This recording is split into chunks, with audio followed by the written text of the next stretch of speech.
the less people are competing with you. So the harder it is to move from being a worker to a owner, an entrepreneur, a business owner, the better for the owner class, for management. You don't want people to come up and compete with you. So the incentives of capitalism work against class mobility, the same class mobility that capitalism theoretically promises.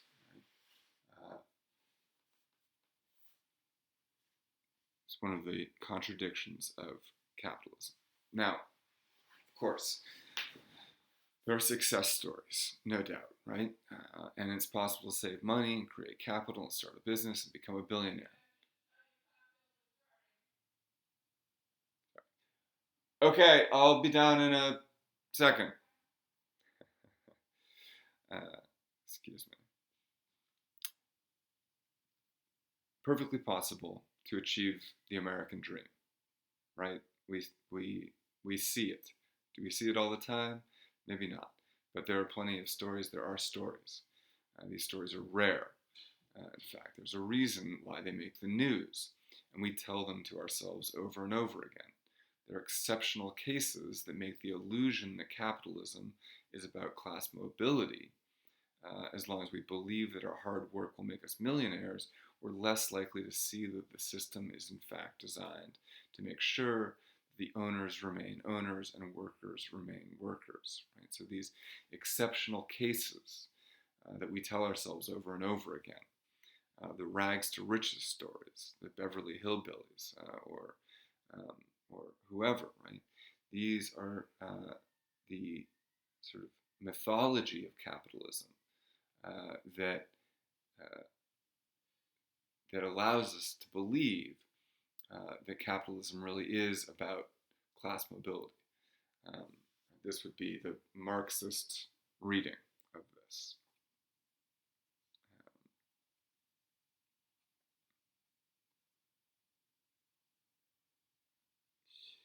And so I want to, let me turn on the light.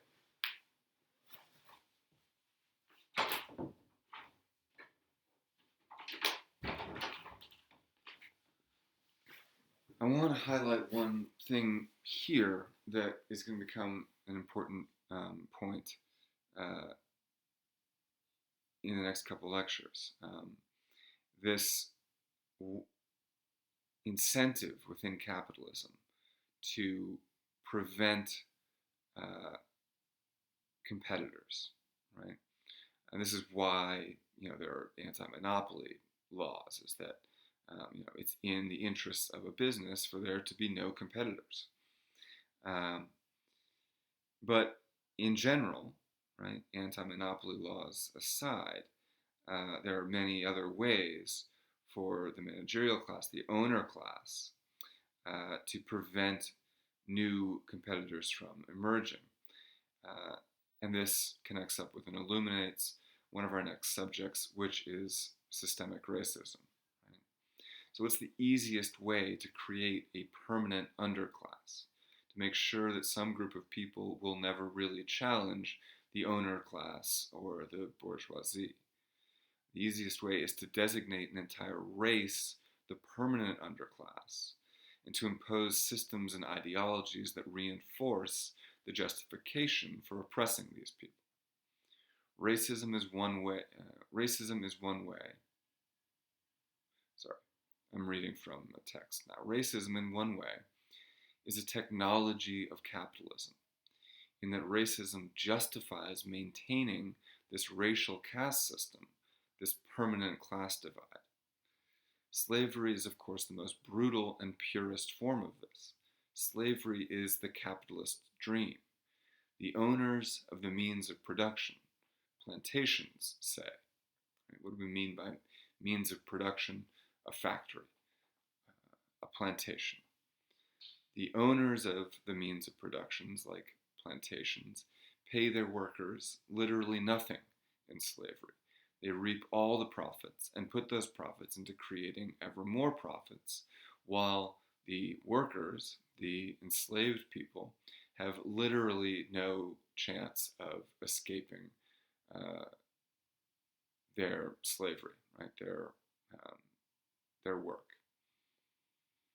Um, so slavery is the sort of, in some sense, purest uh, expression of this dark side of capitalism that Marx is critiquing. Right? But there are other means since the end of slavery that racism has also been used as a tool of capitalism. Right? And I'm going into this because it connects up to what we're going to talk about later, but also because it's important to understand the ways that capitalism creates systems that are that are installed by the elite owner class, uh, not just the 1%, but all of the upper middle class, that bourgeois class that took over after the revolution and has morphed ever since into what we have now, more or less. Right? The ways that capitalism installs and that class, that merchant class, that upper middle class, installs systems to allow them to consolidate and hold on to power while preventing other people from becoming competitors to remain their workers, right? And um, again, uh, one of the primary ways this takes place is through uh, racism. Right? So we could think of denial of bank loans to black business people, or exclusion from benefits like the GI Bill after World War II, redlining and housing discrimination, over policing, higher incarceration rates. These are all ways to disrupt black lives, frustrate black ambition, frustrate black entrepreneurialism, and ensure that right, the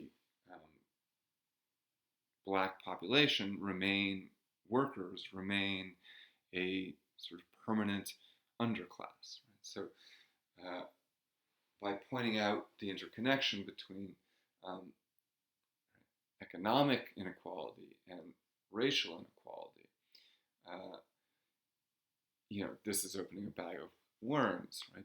But we can, I think, see reflected in the injustices of capitalism, the injustices visited on African Americans, and vice versa. That is to say, that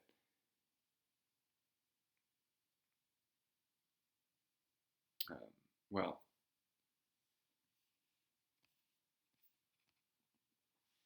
what I don't want to say is that racism is nothing more than a tool of capitalism. Uh,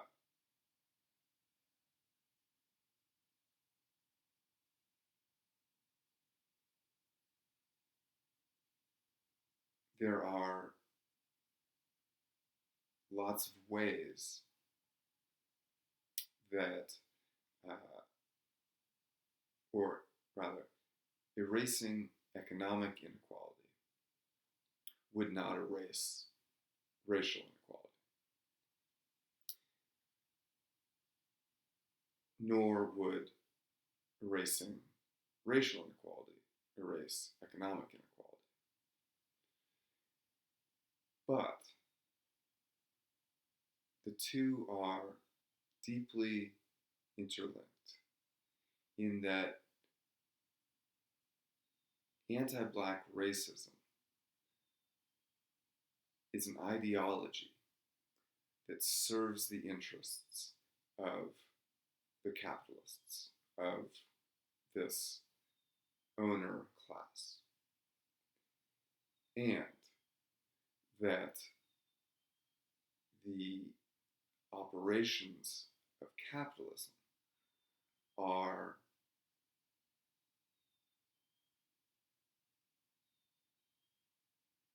integral to the perpetuation of the disenfranchisement and disempowerment and injustice visited upon the Black community in America.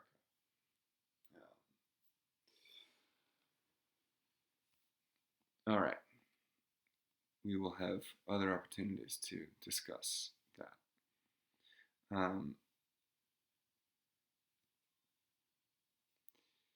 So I'm going to send out this document with